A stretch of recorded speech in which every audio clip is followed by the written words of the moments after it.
Olá, tudo bem? Retornando aqui, falar com vocês mais um pouquinho. E o assunto hoje é sobre a questão dos capítulos, né? Capítulos escolhidos por vocês, para eu fazer um breve comentário, né? Enfim, claro que não vou ler o capítulo para vocês, né? Porque perde a finalidade, nem é esse o objetivo, né? E também para passar o tema de cada um desses dois que vocês escolheram, capítulo 5 e capítulo 6. Esses foram os escolhidos por vocês, né? E assim, o que eu posso dizer é que vocês escolheram exatamente os dois que são mais interessantes no sentido de que traz discussões importantes para fora, para a realidade. Questões que envolvem visão que existe na sociedade com relação à nossa realidade. Então, o primeiro dos dois, que é o capítulo 5, ele vai tratar sobre questões relevantes para a compreensão, tô lendo, tá? Para a compreensão da realidade vivenciada no dia a dia das pessoas transgêneres. Alguém vai perguntar por que eu falei transgêneres e não transgêneros e não transgêneras? Essa é uma pergunta interessante, eu fiz uma pesquisa e existem algumas palavras, alguns termos que são neutros na língua portuguesa, mas já existem, não é? E você está aqui, acho que 2, né?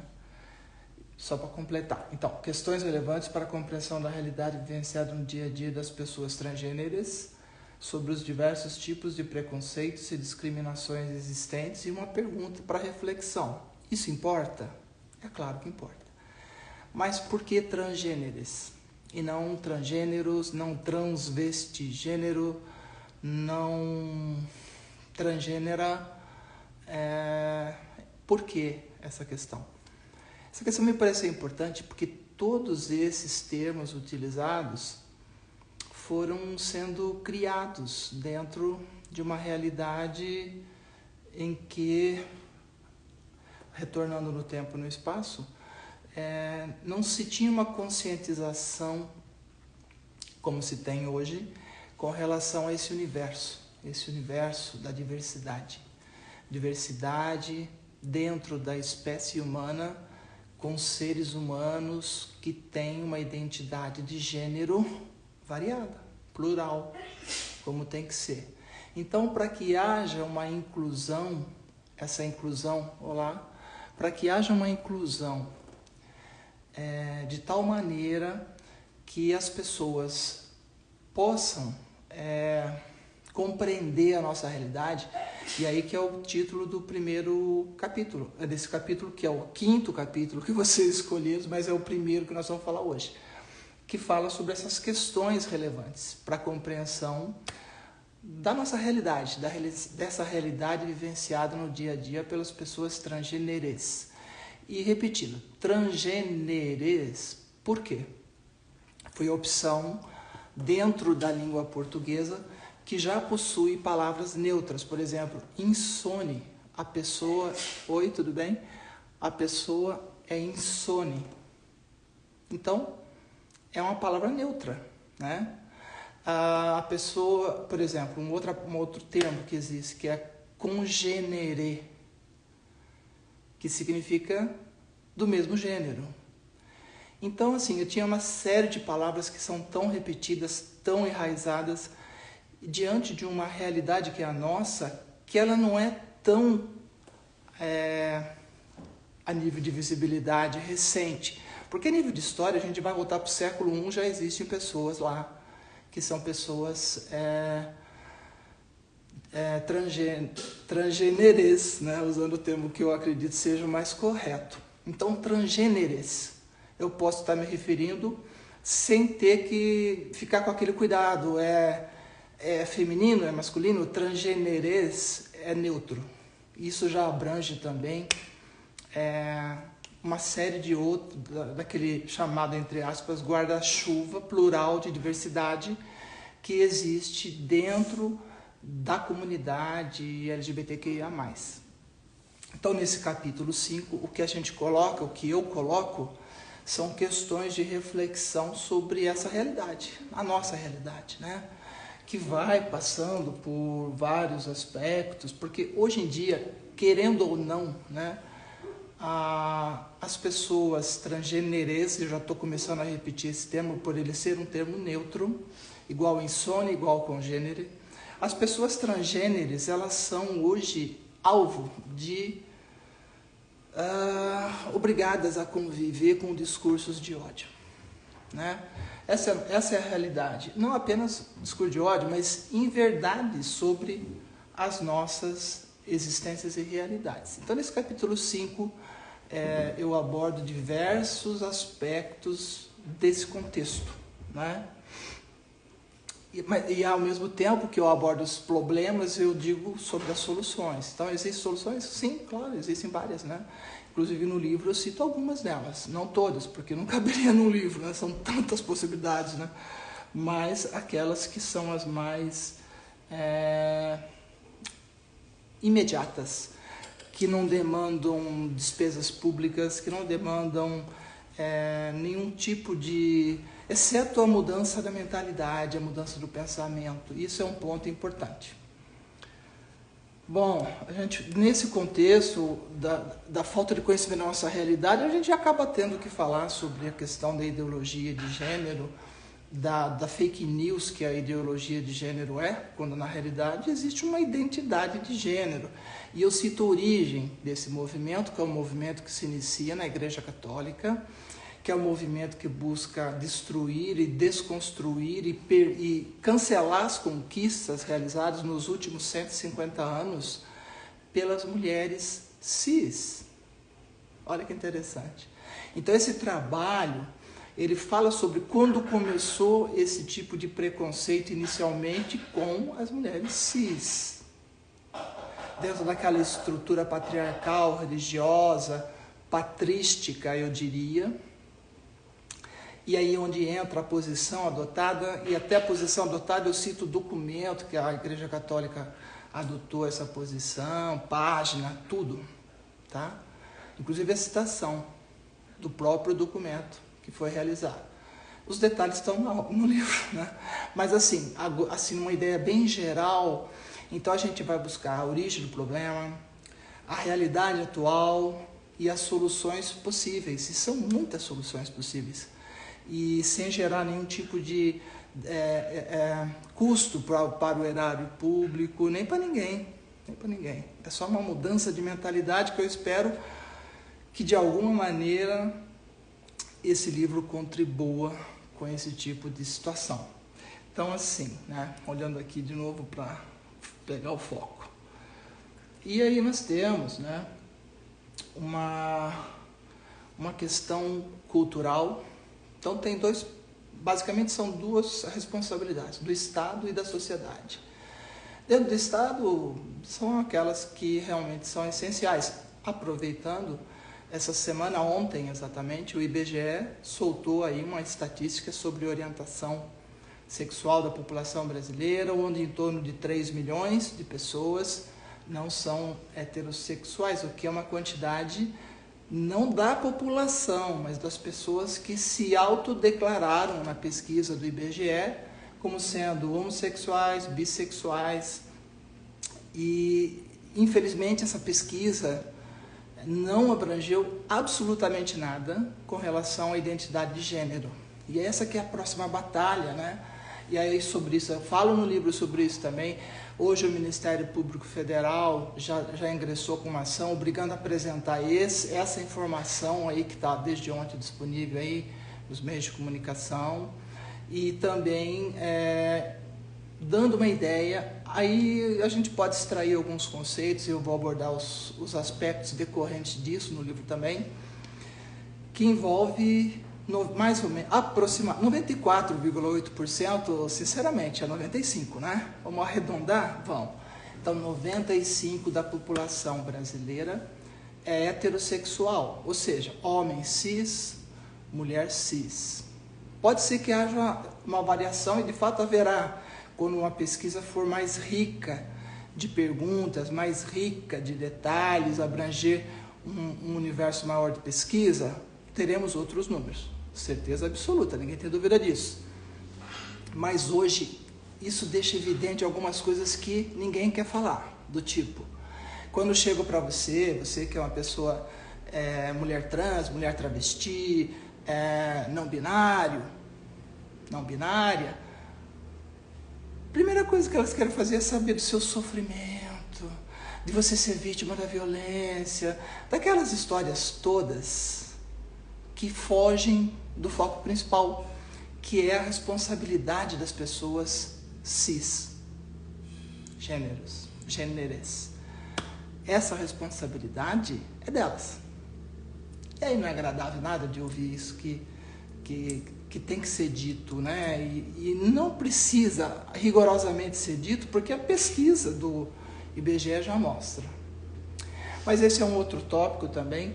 Então, assim, dentro do Estado tem a questão do IBGE, dentro do Estado tem a questão da Senasp, tem a questão que envolve essa parte de nomenclatura de boletim de ocorrência, de questionário do IBGE e por aí vai. E tem também um outro aspecto da sociedade, que é o aspecto cultural, que envolve duas coisas, né? Tem o aspecto cultural e o aspecto religioso. Isso também é abordado no livro, tá?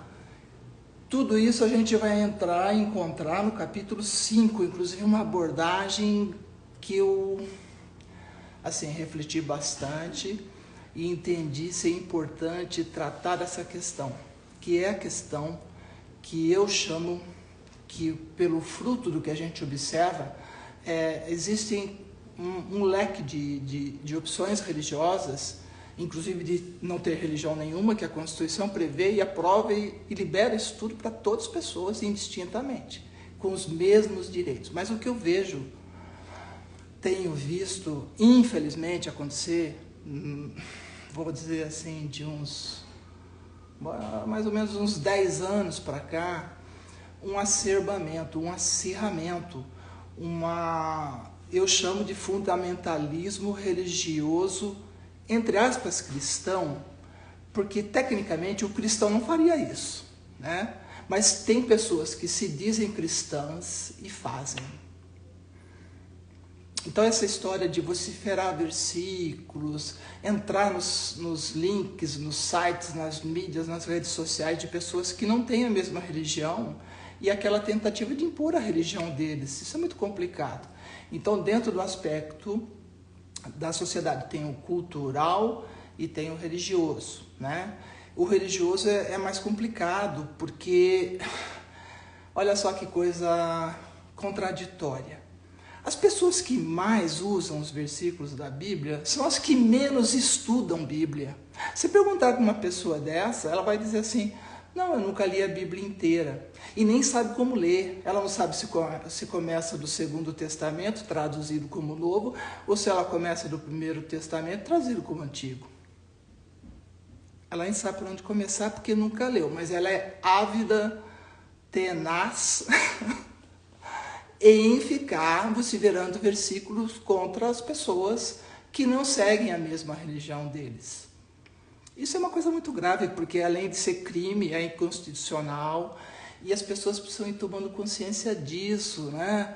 Porque não é cada pessoa escolhe a sua religião, e a religião é algo pessoal. Você quer seguir uma religião A, B, C, D? Perfeito, pode seguir.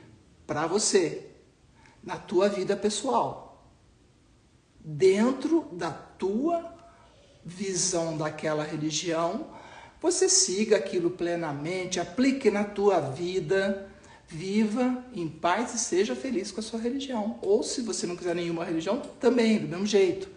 O que não pode haver é confusão de coisas distintas. Então, assim, o que a gente vê muito hoje é assim, há um esquecimento da importância máxima que a Constituição garante, inclusive como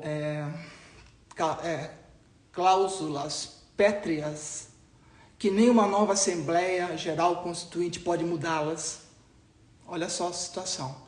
Que é o direito de você exercer a tua religião na tua vida pessoal. Agora, você começar a querer impor aos outros a sua religião, tá errado. Porque a pessoa tem direito de não ter religião nenhuma, tem direito de ter outra opção religiosa diferente da sua. E não são todas as religiões que ficam se metendo a mandar os outros doutrinar as outras pessoas. São poucas as religiões que fazem isso. A maioria não faz.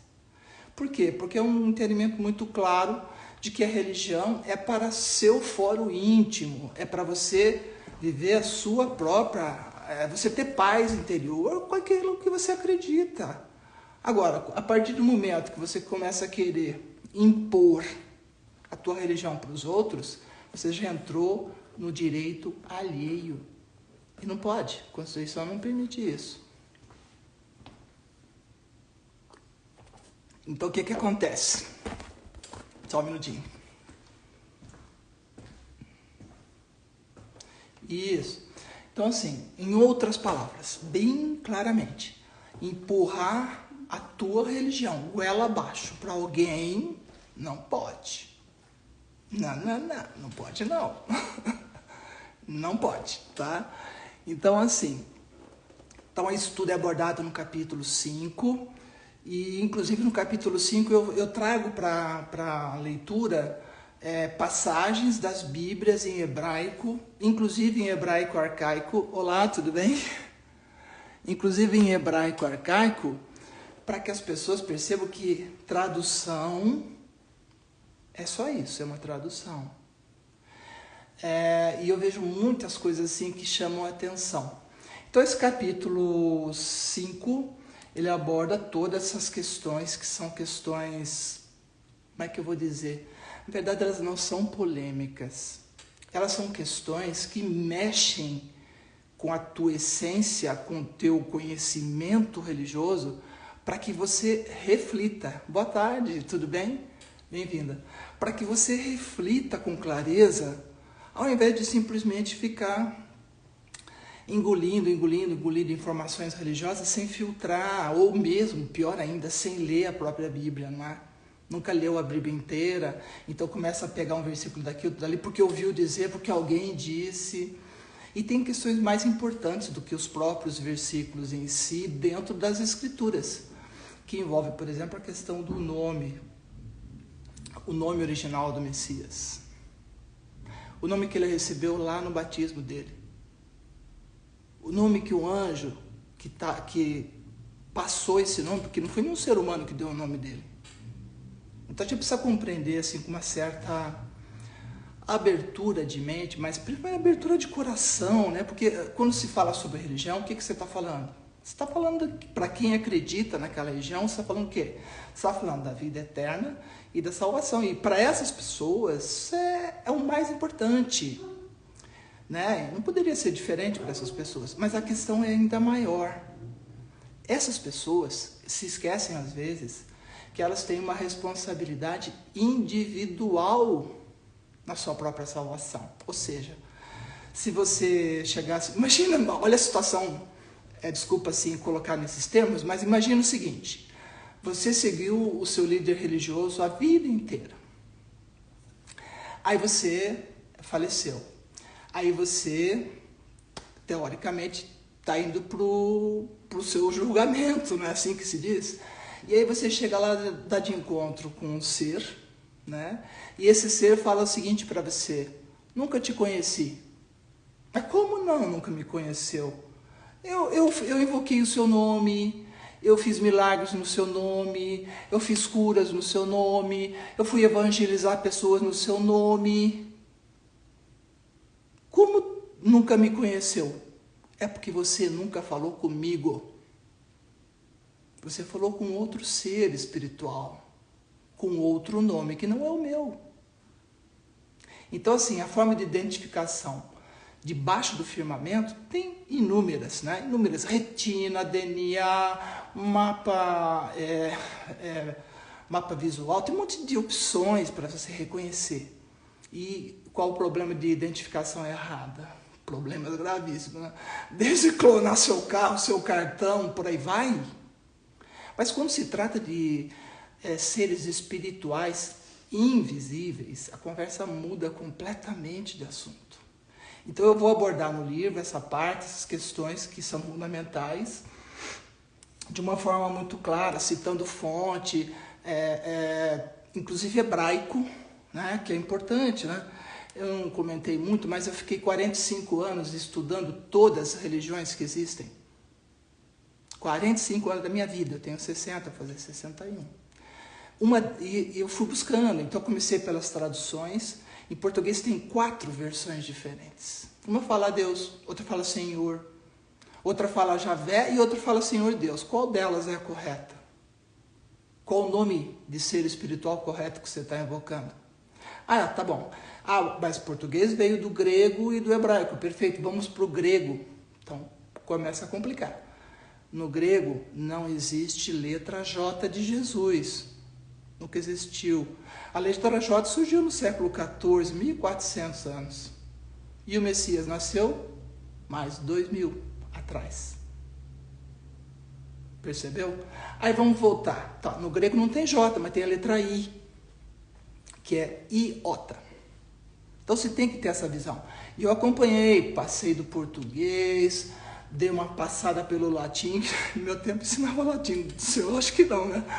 Latim, fui para o grego e finalmente no hebraico. Hebraico também não tem letra J. Olá, tudo bem? Hebraico também não tem letra J. Oi, Bruno. Tudo? Também não tem letra J. Entende isso? Então, nessa parte do capítulo 5, eu abordo várias questões, refazendo para as pessoas que entraram depois. Aborda a questão do papel do Estado, aborda a questão do papel da sociedade. Tem o papel do Estado, tem a responsabilidade estatística do IBGE e a Secretaria Nacional de Segurança Pública. Cada um tem uma responsabilidade diferente, né? E tem um aspecto que envolve também a sociedade, que tem um aspecto cultural, que é essas fake news que tem aí, né? E tem também um aspecto religioso. Esse já é mais complicado, é o que eu estou falando até agora aqui, né? Quem está chegando agora, depois pode ver a live, que eu vou salvar. Enfim, então em se tratando de seres espirituais, a gente precisa ter um cuidado muito grande, muito redobrado, porque não qual é a única forma de identificar seres espirituais? Invisíveis. Ora, se são invisíveis, DNA não dá, mapa de retina de olho também não dá, digital não dá, DNA não dá. E olha, de passagem, se diga que o DNA humano não foi completamente mapeado. Mas tá. Então, assim, para seres visíveis, a chance de você identificar é muito boa. Existe isso, os governos fazem isso, as polícias nacionais, estrangeiras fazem isso. Enfim, existe. Agora, para seres invisíveis, só tem uma única opção que está escrita na Bíblia. O nome. Se você abrir lá em Atos 4:12, está escrito assim: não há nenhum outro nome dado entre os homens pelo qual importa que sejam salvos. Atos 4:12 diz claramente que a salvação está no nome. Então a questão é a identificação exata do nome que salva e não de nome de impostores que os tradutores colocaram na Bíblia. Chega, senão vai pegar fogo. Mas esse assunto é abordado, a gente fala sobre a questão do verdadeiro Messias, do falso Messias, baseado em uma série de informações, tem fotos aqui explicativas, enfim, tá? Então, vamos para frente mais um pouquinho, chegamos no capítulo 6. Porque inicialmente eu disse, vocês pediram o capítulo, a pesquisa lá deu 5, oi, tudo bem? Bem-vinda. A pesquisa lá deu capítulo 5, capítulo 6. O 5 eu falei agora, vou salvar essa live para quem não assistiu, e o 6 eu vou comentar agora. O 6, ele trata de questões que a gente começou a falar agora, extremamente importantes, que envolve a teologia. A teologia. Ela envolve uma coisa fantástica que a gente precisa começar a estudar, trabalhar essa questão, colocar isso em discussão, colocar na pauta do dia, das conversas de todos, né, de toda a população, e para além da comunidade LGBT, que é a questão entre as pessoas que são transgêneres. Eu já expliquei porque é transgêneres, né? Exatamente por ser uma palavra, um termo neutro, e também a fé cristã. Então esse é um aspecto que vai ser abordado. Outra coisa que também é fundamental para acabar com essa fake news de XXXY, nojo, para não ser outra coisa, porque é um desrespeito à biologia quem afirma isso. É um desrespeito total, absurdo. Biologia não é, nunca foi e nunca será matemática. Biologia não é matemática. E isso aí a gente coloca, né? A gente coloca dentro desse capítulo 6 uma visão sobre como entender isso, então. Como entender. Eu cito até a nível de número de nascimentos vivos na população, não apenas brasileira, mundial. Então existe aqui uma questão que se trata a gente começar a aprender, a tecnologia, tudo avança muito rapidamente, e às vezes a gente não acompanha sempre, enfim, uma visão moderna e sem preconceito. Esse que é o ponto-chave, e tudo isso é tratado no capítulo 6. Então, assim, tá aí, em primeira mão para vocês, essas informações, não são todas, obviamente, mas que dão uma ideia de um contexto, né? Até mais então, amiga. Que dão ideia de um contexto amplo. Amplo. Acho que, sabe, tem coisas que a gente precisa enxergar o ser humano como um todo. Tem cabeça, tronco, membros, né? Até estranho falar, mas vamos lá, né? Vamos lá. Ele tem 2 olhos, uma boca, 2 ouvidos, tem um nariz, ele tem uma capacidade tátil. Então ele é muito amplo, tem, sabe? Não dá para ficar falando sobre sexo dele, dela. Dile. Uma palavrinha nova. Então não dá para ficar nesse nível. O ser humano é muito maior do que a genitália dele.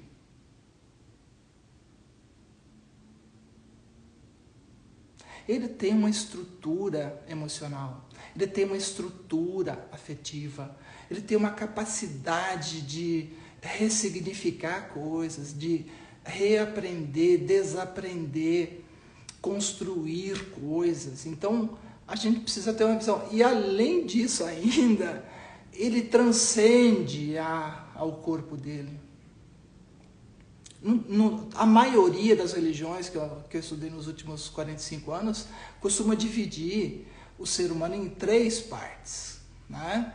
O corpo dele material, o que chamam de alma, o que chamam de espírito, enfim, varia.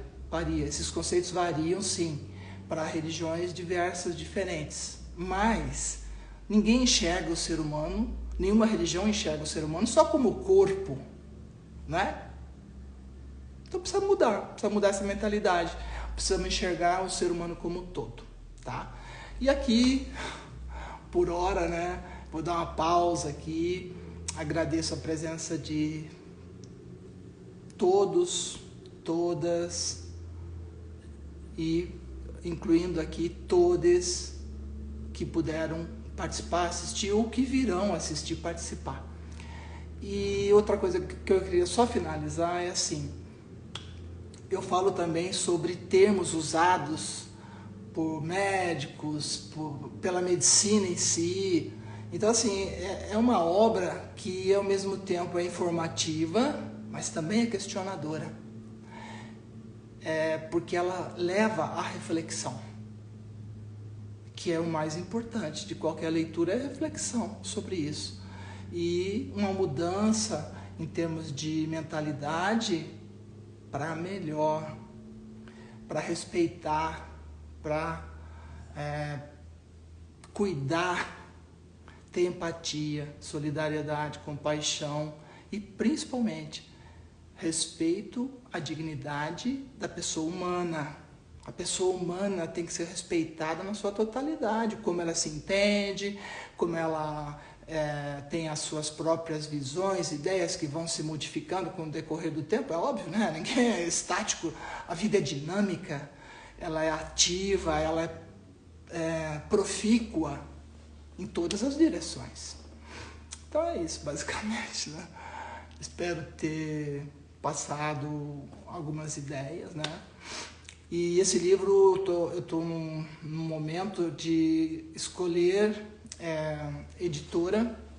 Inicialmente vai ser lançado com a ajuda do meu filho que entende informática, né? Ele é melhor que eu, né?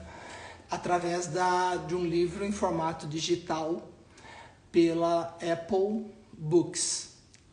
Essa distribuição pela Apple Books, ela é mundial, né? E quando a gente vai fazendo isso, a gente vai como escritora ou como escritor, se for conforme o caso, implica em você assinar alguns contratos internacionais, que é o que eu estou fazendo, para em seguida disponibilizar o livro e a partir daí sim está disponível para venda. Olha, eu não sei precisar quando exatamente, mas eu acredito que dependendo das questões, porque também vai ser feito na parte impressa, né, formato papel. E aí tem gráfica, aí tem um monte de coisas que vão acontecendo para isso se realizar, tem quantidade mínima e por aí vai. Eu não sei qual a quantidade que eu escolho para a primeira impressão. E se vocês quiserem depois comentar a quantidade que vocês acham, bota aí, que eu estou aceitando sugestões também. Porque é novo para mim também, não é? A verdade é essa, né? E assim, de antemão já quero agradecer 2 pessoas fantásticas que estão fazendo a apresentação e o prefácio, porque o pós-fácio já está pronto. Então assim, são pessoas extremamente cultas, do meio acadêmico, do meio que envolve um trabalho humanitário incrível para as pessoas transgêneras, né? E, enfim, obrigada. Acho que é isso. Depois a gente fala mais aí, qualquer coisa, pode enviar um DM aí, como se sentirem melhor, acharem melhor. E aproveito para agradecer, né? E conto com vocês aí para sugestões, para tudo aquilo que possa ser útil e contribuir para que a gente consiga informar as pessoas de maneira melhor possível sobre a nossa realidade e também deixar claro que determinados assuntos que dizem respeito às nossas vidas, nós é que vamos cuidar disso. Nós é que vamos tratar. Não precisamos de ninguém que não vive a nossa realidade para tratar ou falar sobre nós. Nós estamos aqui, ó. Vamos falar, estamos falando. Vamos continuar falando. Vamos continuar levando os nossos pontos de vista para discussão, inclusive. Por que não? Uma coisinha rápida que eu pus aí nos stories esses dias, né? Essa questão do nome, cirurgia de redesignação sexual, redesignação, transgenitalização, é só órgão sexual nessas coisas. Isso me incomoda, porque nós não somos órgãos sexuais, não somos objetos de estudo de ninguém. E nem aceitamos isso. Então, nós temos que posicionar também da seguinte maneira. Ah tá, não está satisfeita aí com esse termo cirurgia de redesignação sexual? Não estou. Não está satisfeito com esse nome de transgenitalização? Não, não estou. Porque você está tratando do sexo e não do gênero. Então eu entendo, e felizmente o retorno foi fantástico, que a cirurgia tem que se chamar cirurgia de afirmação de identidade de gênero. E no livro eu cito vários motivos para isso. E estou pensando seriamente, em uma hora aí que me sobrar um tempinho, que não está sobrando muito ultimamente, eu vou mandar um documento oficial, protocolado, para o Conselho Regional de Medicina, expondo essas questões. Porque quando foi criado esse termo, cirurgia de redesignação sexual, a questão da transexualidade, detesto esse termo, mas era doença, patologia. Hoje a OMS já cortou definitivamente essa conversa. Então nós temos que rever conceitos, inclusive conceitos, nomenclaturas que dizem respeito às nossas existências. Para mim é isso, simples assim. Né? E não tem lugar de fala melhor do que o meu, do que o teu, do que o nosso para tratar disso. Tá bom? Meio revolucionário, né?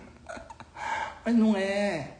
É a nossa existência, a nossa identidade. Nós é que temos esse lugar de fala para falar sobre essas coisas e tantas outras mais. Né? Que conhecimento tem, que vivência tem, que percepção tem do universo das pessoas transgêneres, essas pessoas que definem e decidem nossas vidas baseada num laudo para fazer cirurgia? Precisamos rever esse conceito aí. Muitos conceitos nós temos que rever. E o livro se propõe a isso também, de uma forma construtiva, de uma forma a possibilitar abrirmos esse debate com a sociedade. Tem que ser aberto, tem que ser conversado, tem que ser esclarecido. Como que quem nem sabe que eu existo, não sabe nem como eu penso, não sabe nem como eu vivo, não entende nada de mim, vai dizer para mim e para todas as outras pessoas transgêneras que tem que ser assim, tem que ser assado. Nada disso. Pode parar, para aí, chega. Está se metendo onde não deve. Ah, mas eu sou médico especializado, sou, sei lá, o que seja. Só que você não é uma pessoa transgênero. A tua vida não é igual, nunca vai ser igual à minha. Então, assim, com todo respeito ao conhecimento, a tudo, mas cirurgia de redesignação sexual, isso traz uma transfobia enorme nessa expressão. E é isso que nós temos que corrigir, para daqui a 20, 30, 50 anos, 50 anos, vou estar com 111, capaz de eu estar viva. Independente disso, a gente tem que debater, abrir a mente para essa questão, tá? Beijo grande, falei demais, né? Mas falei o necessário. O importante é aquilo que eu realmente acredito. E, enfim, obrigado a vocês aí de coração. Excelente dia, excelente semana. E até daqui a pouquinho, né? Tá bom? Tchau!